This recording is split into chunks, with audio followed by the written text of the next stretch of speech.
All right, here we go. Now, first of all, I'm sure that we are all familiar with what's going on in the House of Representatives. You probably heard of some individuals resigning. We have had a list of individuals that have been leaving the House of Representatives. And just to be clear, I'm talking about the federal House of Representatives in Washington, D.C. The current speaker, of course, is Mike Johnson. That obviously depends on how much longer that's going to be a reality. I don't really know, but we're going to talk about it, right? If you remember, we had Kevin McCarthy. He was the Speaker of the House last year, and then we had one of the representatives out of Orlando, what was that, Matt Gaetz? He basically filed a motion with one, for some reason, they allowed it to where one person could go ahead and introduce essentially a motion to have the current speaker ousted. I would never accept a job like that where one person of my caucus could simply say, I'm not happy and you're out of here. No way would I subscribe to that. I don't know how you feel, but there's no way I would subscribe to that. But this can be a serious problem for the Republicans, and here's the reason why. Obviously, you had McCarthy. He got ousted. Human nature is such that if you are ousted from a position like that,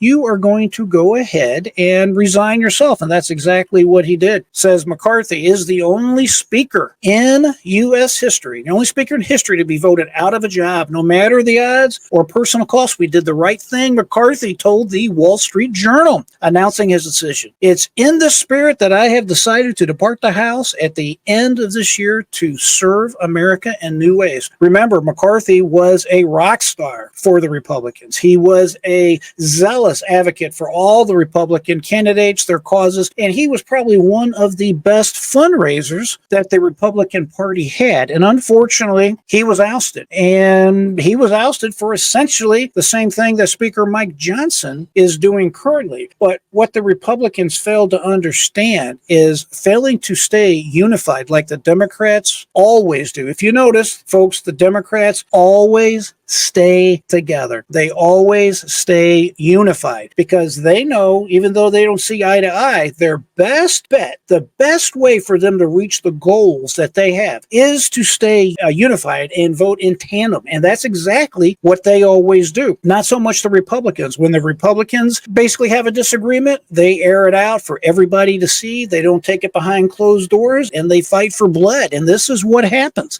So let's go back to my little chart that we have right here. I'm going to show you something here. All right, so you have McCarthy gone. What did they end up doing? They boosted George Santos. Y'all remember George Santos? That was the individual from, I believe, he's out of New York State. And he was ousted not because he was convicted of any crime. If I remember right, he is the first person ever, and now the precedent, unfortunately, has been set. He was the first individual in Congress, serving in Congress, to be ousted without having been convicted of a crime or having been someone that took part in the Confederacy. I believe it's only been 5 individuals. George Santos is now the 6th that was ousted. But remember, he has not been convicted of any crime. And if I'm wrong about that, you're welcome to put that in the comments below and we'll take a look at it together. Again, this is really, I said it back at the time. If you go back and look at the videos that I made on this particular subject in my store, you will see that I came out against this wholeheartedly. I was direct and I was adamant that this was a mistake. And unfortunately, I'm being proven right. Why? Well, the House just had Kevin Buck. He's a Republican who represents Colorado's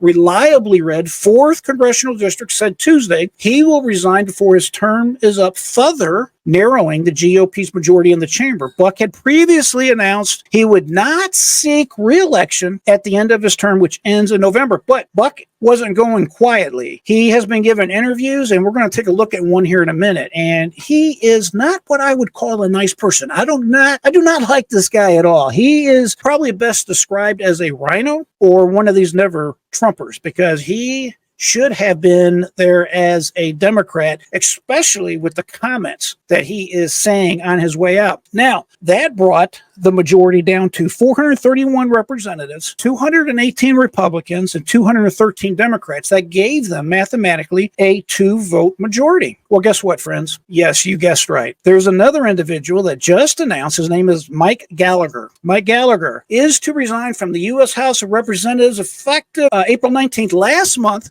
he announced he would not seek re-election. U.S. Rep Mike Gallagher announced Friday he will step down from the House of Representatives next month. And his situation complicates things even more because with his ouster. That's a one seat majority that the Republicans will enjoy. They will technically still control the House, but I'm not done yet. The real bad news is yet to come. Sticking with the Gallagher situation, he is leaving, but he's not leaving like right now. If he left right now before April 9th, the state law in Colorado would allow for, I want to make sure he's in Colorado, I believe he's a representative from Colorado, but at any rate, whatever state he's in, it would allow for them to have a special election if he resigned on or before April 9th. But because he has decided to stick around till April 19th, there will not be a special election until November, which is basically a normal election. So that's just one more seat that the Republicans will not be able to reclaim or to control. It just cuts their lead ever so much more. Now, I want to briefly compare this to the Republicans because that's kind of where I'm going with this, or rather the Democrats. You remember Mr. Alarm Puller, the guy that likes to pull the alarm? Well, that's Representative Bowman. He was the one that was charged with pulling a fire alarm in the House office building when there wasn't an emergency. Remember? This was the guy that decided he was going to disrupt Congress because he didn't like the way the vote was going. So what did he do? Oh, we'll just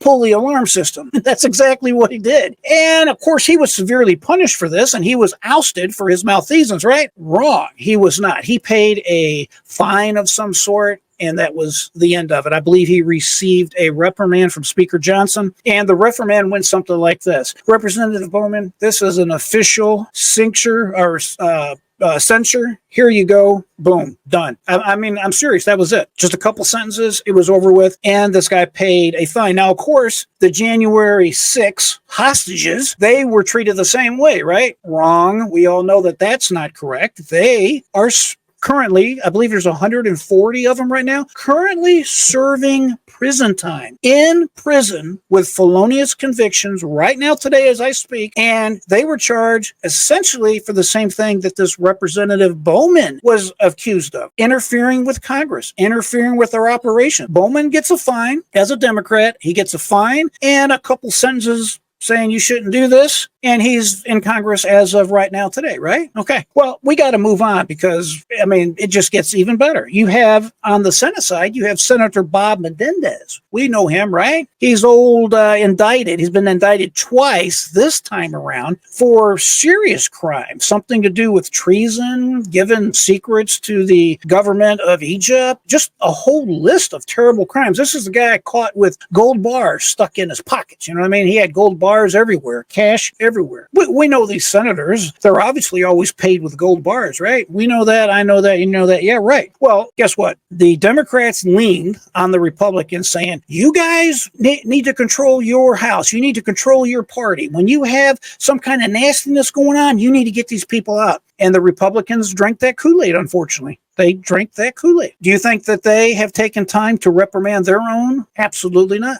Nothing. Zip. Not a peep. They will not say anything negative against their own people. Matter of fact, I heard the speaker, the majority leader speaker, I'm drawing a blank. If you know his name, put it in the comment for me. Who's that? Senator Schumer. He was questioned about what I just mentioned to you about Menendez, and he just simply repeated the same parenting thing, something to do with, oh, we expect high standards of our people, and when they don't meet that, we're disappointed. That's pretty well the end of it. That's all he would say. But they were able to collude together and pressure the Republicans, who gave into the pressure and ousted George Santos, and now you see exactly what's going on, right? Well, so just to update you, we're at a one-seat majority, so I want you to keep this math straight. One seat keeps the House of Representatives in the control, in the hands of the Republicans. One seat. Well, you know, yesterday, Marjorie Taylor Greene, a.k.a. MTG, and I generally like her. Normally I like her. Normally I like Matt Gaetz. I truly am not too happy with Matt Gaetz and this McCarthy thing, if I'm being perfectly honest with you, but I generally have liked him in the past. Well, you got MTG, we'll call her, Marjorie Taylor Greene of Georgia. So what did she do? She went ahead and filed the same type of paperwork Matt Gaetz did yesterday in Congress because she didn't get her way. She didn't get what she thinks they should have got in that budget deal. Well, folks, there's a problem here. When you don't control Congress, when you don't have enough to control Congress by a majority, or at least a good majority, if not a supermajority, you're not going to get everything you want. It's just not going to happen that way. You're going to have to compromise. It doesn't make me happy. I'm not satisfied with it. Nobody likes what they passed. But you cannot continue to have a government that just shuts down. We got wars, unfortunately, because of Joe Biden all over the world. We got a border in crisis. We got a lot of problems going on. And you have to do the work of the people. You have to keep things funded. You have to compromise. Unfortunately, that's just the nature of the beast. And she doesn't see it that way. So she's filed paperwork. Now, I have to tell you, there's one step she has not done yet. There's just like a technicality that she has to do to make her filing official. And then we're going to be right back in the same mess that we were in with Speaker McCarthy. Now, what do you think is going to happen? Let's just play this through. Let's say MTG, she goes ahead and she flicks the switch when they get back in 2 weeks. And they have to go ahead and they have to convene. You got Mike Johnson, he's on his way out, and now they have to elect somebody else. What do you think is going to happen with Mike Johnson? It's human nature, folks. It is human nature. You're going to see Mike Johnson resign. You're going to see him leave. It's disgraceful to be the leader of the Congress, to be the number one player, if you will, and then you go back to a common seat and have to run for your life's blood every 24 months as a normal representative. I'm just telling you the way this works. It's human nature. I predicted McCarthy would resign, and he did. I said that there's a high likelihood of this happening with people resigning, and unfortunately, I'm right. I really wish I wasn't right. And now I'm on record talking to everyone here about what I just said. If MTG goes through with this, it's going to cause chaos at a very serious time right now in our country with all the nonsense going on everywhere. And instead of focusing on Donald Trump and his reelection and helping him deal with his problems with this lawfare and all this other nonsense that's going on, it's going to be 24-hour news coverage of how the Republicans cannot manage their own House, manage their own affairs, and it's going to be nonstop playing. And the Republicans are going to look like morons and idiots. This is something she should not do, and I'm publicly calling out on her not to go any more with this. This is terrible. This needs to stop. MTG, if you hear this, stop. You need to rethink this. Don't do this. And again, unfortunately, my prediction is if she does, it's going to be chaos. And you're going to see a speaker, Hakeem Jennings, I think is his name. The Democratic minority leader at this point. You're going to, Hakeem Jeffries. Speaker Hakeem Jeffries is unfortunately going to be the result of all this nonsense. So I hope that she's listening and she makes the right choice. But that's really troublesome when you think about it. You're going to have 200 and some odd Republicans that are going to hope that everybody shows up. No one is late. No one is sick. Everybody shows up to work, because if they don't, they're not going to be able to get anything passed. What a shame. What a tragedy. I sincerely hope that they rethink this and they make a better choice. The reason that's what's going on, and we'll just have to wait and see how that works out. So, folks, we're going to cut it here for the day. It's been right at 1 hour. Appreciate you joining me. Always say keep that mind free and never give up. And until next time, my friends, I am J.R. Dukes.